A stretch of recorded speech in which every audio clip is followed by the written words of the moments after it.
Hi,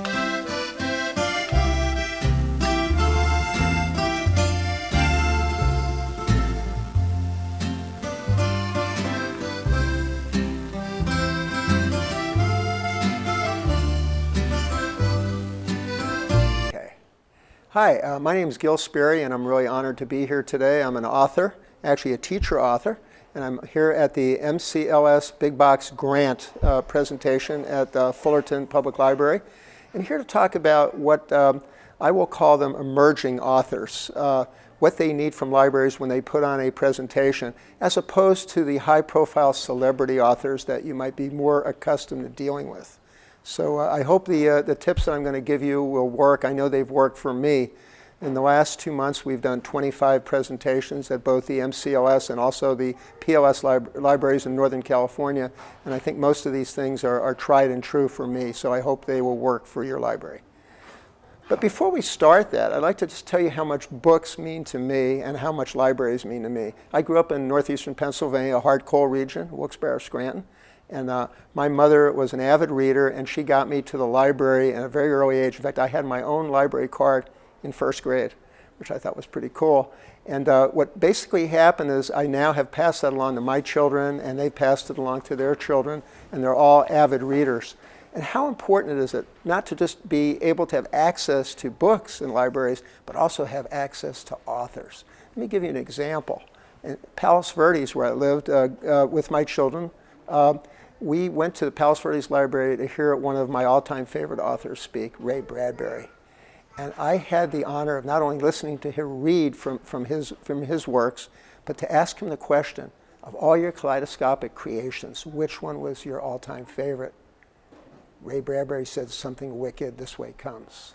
So what an honor, and to hear and to have my children listen to someone that incredible. So I think that what I'm going to offer for you today, if you are a library and want an emerging author, someone who doesn't have that high-profile celebrity status behind their name, if you will work with these few things, I think you'll be very, very successful.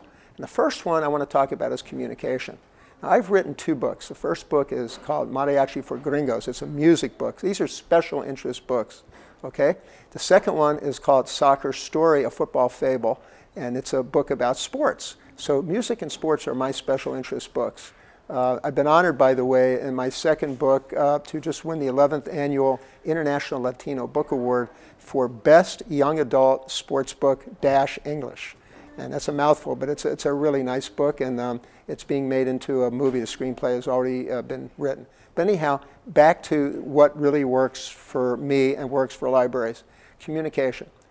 If I'm doing a music presentation, for instance, okay, I have specialized needs, in particular my audiovisual needs, because I have a PowerPoint presentation, I also have CDs, and I have archival DVD footage. It's really an incredible presentation, but without the audio-visual, it just isn't the same.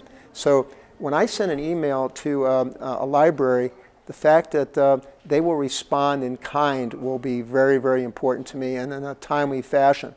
One of our best libraries, and I hope they're watching this, is Whittier. The Whittier Public Library, Bonnie Weber and her group, they responded almost immediately. They had everything that we needed, and it was perfect, and it was one of the best presentations we've ever done.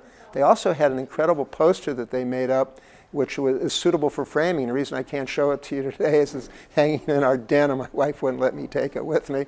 But it's absolutely incredible. And the night of the event, they actually had an arrow pointing from that poster to a smaller one and said, "Tonight only, don't miss it. Mariachi 101, 7 p.m. So if you will talk up the particular event and get to the special interest groups in your area. For instance, if it's music, you have music schools, you have music teachers, music stores, the mariachi musicians. You can think of all of them. If it's the soccer book, you have AYSO, you have all the schools and colleges that have soccer programs. So get to those special interest people and get them tune into what's going on, and I think that you'll have a big attendance, and the big attendance always transforms into great things for not only the author, but for the library, because think about it, it validates the library's choice of marketing and of programs when people come and there's a big attendance. Now, one thing that might be a problem is age appropriateness of the particular presentation as to the time as to when you're going to schedule this. So for instance, if I'm doing my soccer book and or a presentation I've made up aimed at elementary school children called How to Write a Book, which is a stealth attack on getting kids to read, that would be a great thing to have for instance, a Saturday morning or Saturday afternoon, because usually someone's going to have to bring those children to the library.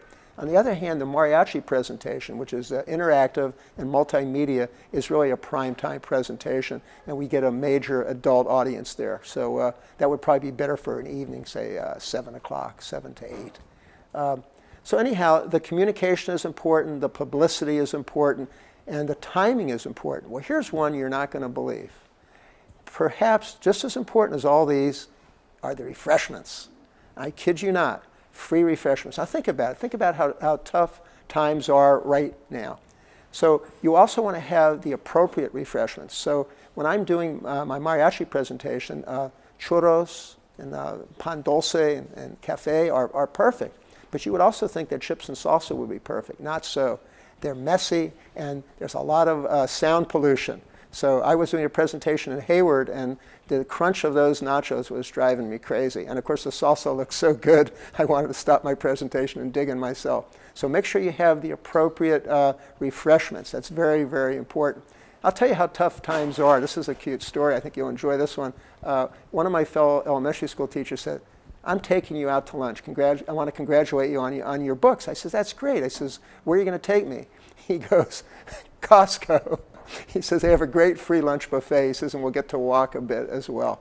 So I think if you put these four things together, you know, the communication, the publicity, the timing of the event, and the refreshments, I think you have something that for an emerging author, a non-high profile celebrity author, will really bring your people in. And remember, get the author involved if you need him with the print and the broadcast media, because authors love to talk. I guess you figured that out already, right?